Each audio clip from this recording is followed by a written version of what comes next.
Le hip thrust, c'est un super bon exercice pour développer les fessiers, mais ici, c'est un exercice à forte tension de contraction. Donc, le hip thrust, on peut le faire de plein de manières différentes, que ça soit au niveau de la barre libre, la barre assistée ou les machines. Et encore les machines, il en existe plein de différentes, que vous soyez du coup au Basic Fit, au Fitness Park, etc. Donc ici, en premier, que vous soyez du coup sur n'importe quelle machine, la position reste la même, la position de base. Donc, en premier lieu, vous allez positionner du coup le dessous de vos omoplates ici, au niveau du support. Donc là, moi, j'ai pris des steps. Il existe plein d'autres supports différents, je vous mettrai des petites photos, il y a même des supports exprès pour le hip thrust qui sont quand même beaucoup plus confortables qu'un step. Donc vous vous mettez du coup dans cette position ici, au niveau du coup de l'écartement des jambes, ça sera largeur d'épaule. Et comment positionner ses pieds? Vous venez tendre plus ou moins vos mains et vous allez positionner votre talon au niveau du bout des doigts. Peut-être que vous devrez reculer un petit peu ou avancer, mais généralement c'est plus ou moins la bonne position. Une fois que vous êtes ici, vous allez venir du coup contracter les fesses en montant pour venir dans cette position-ci. C'est là que du coup vous allez voir si vos pieds sont bien positionnés, si vous devez un petit peu les bouger. Et il doit former un angle droit au niveau du coup du genou. Si vos jambes sont trop éloignées, ça va travailler les ischios. Si vos jambes sont trop rapprochées, ça va travailler les quadriceps. Donc il faut bien veiller à avoir du coup un angle droit au niveau du genou. Autre facteur à prendre en compte, c'est la position de votre corps quand vous êtes en position haute qui doit être parallèle au sol.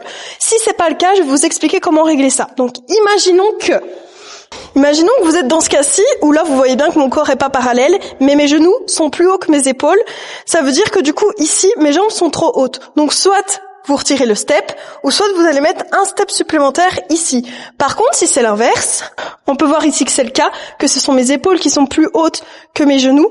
À ce moment-là, vous voulez placer un step au niveau du coup de vos pieds, ou alors, si vous avez l'occasion de pouvoir retirer un step, vous retirez du coup un petit étage et vous serez bon. Donc une fois que vous êtes bien placé, vous allez réaliser le mouvement. Donc moi, je mets mes bras en l'air ici pour que vous puissiez bien voir du coup la position de mon dos.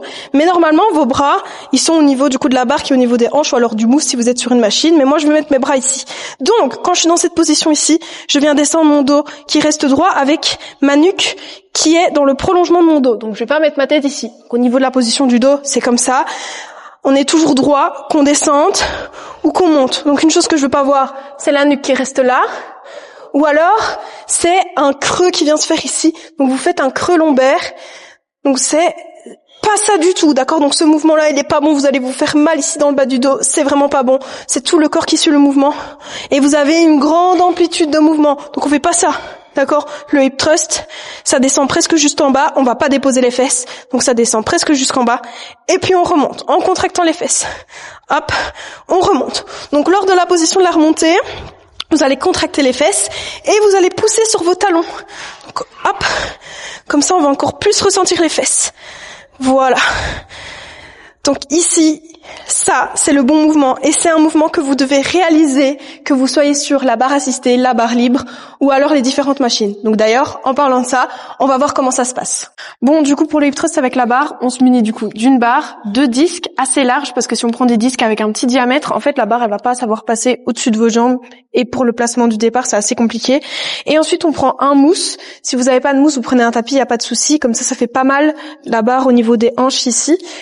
Donc, pour le placement, c'est vraiment la même chose que j'ai expliqué dans la vidéo juste avant. Donc, on vient d'abord placer ses omoplates, ensuite les jambes, et puis on vient faire le mouvement en gardant du coup les mêmes conseils que la partie que j'ai expliquée juste avant. Hop. C'est un exercice où vous allez pouvoir porter assez vite lourd, et une fois que c'est fini, hop, voilà. Vous pouvez faire le hip thrust d'une autre manière, donc en utilisant la Smith Machine. Pour ce faire, vous allez devoir prendre un banc que vous allez mettre en face du coup de la Smith Machine, un mousse que vous pouvez retrouver un peu partout dans la salle, nous c'est dans des bacs. Et ensuite du coup moi je mets un step parce que comme je l'ai expliqué dans la vidéo précédente, quand vous êtes dans la position haute, vous êtes parallèle au sol et moi je suis trop petite donc je suis obligée de mettre un step. Donc ça c'est vraiment en fonction de votre morphologie, donc si vous êtes plus grande, généralement vous n'avez pas besoin du step. Pour le positionnement, vous allez mettre du coup, moi j'ai mes pieds sur le step. Hop, les omoplates bien sur le banc et vous allez bien vérifier que le banc est pas trop éloigné ou trop rapproché parce que le mousse il doit être vraiment mis au niveau de vos hanches. Moi on voit bien que c'est bien mis. Une fois que c'est ok, que vous êtes dans cette position là, vous allez relever pour du coup déraquer la barre. Donc on est là et vous allez devoir tourner la barre pour du coup que la cale ne vous cale pas. Donc ici moi je peux descendre, tandis que si je l'avais pas tournée, elle se serait recalée et du coup, bah là, vous allez pas savoir descendre. Donc moi, je suis là, hop. Donc une fois que je suis ici, je viens descendre bien bas et après je remonte. Je redescends.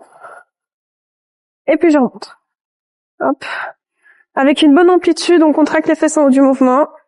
Et voilà, une fois que j'ai fini, je viens re-raquer. Hop, je mets la sécurité. Et voilà. Vous allez voir qu'ici, il y a des cales au niveau de la Smith Machine. Donc nous, il faut absolument pas la mettre. Parce que si vous la mettez, ici, ça va limiter le mouvement. Et le but, c'est de pouvoir descendre le plus bas possible dans le bas du mouvement du hip thrust. Donc bien penser, donc des deux côtés liés, à le retirer. Sinon, vous n'allez pas savoir réaliser le hip thrust. Bon, du coup, on se retrouve ici sur une des machines à hip thrust. Il en existe plein d'autres. Mais ici, c'est celle du Basic Fit. C'est pas les meilleures, mais je vais vous montrer comment elle fonctionne. En premier, du coup, vous pouvez mettre les poids directement ici. Donc là, je vais mettre 10 kilos pour l'exemple. Voilà, hop, tout simplement. Pour le positionnement, vous allez entrer dans la machine. Hop. Et vous avez d'abord ceci que vous allez abaisser. Donc ici, à petite manivelle, on la descend. Hop, vous êtes bien mis. Ok. Vous placez vos pieds. Comme je l'avais dit, il doit y avoir un angle droit ici sur le côté. Donc là, je vais voir si c'est le cas pour moi. Vous pouvez voir que déjà ici, j'ai pas un bon alignement dans le sens où je suis pas parallèle par rapport au sol. Donc mes genoux sont beaucoup trop bas. Donc moi, je vais rajouter un step pour être beaucoup plus haute. Voilà, moi je mets le step ici, je re-rentre, je mets mes pieds. Je vais bien mettre mes omoplates sur le support. Et voilà, donc là on peut déjà voir que je suis beaucoup plus haute et que je suis parallèle du coup au sol. Hop.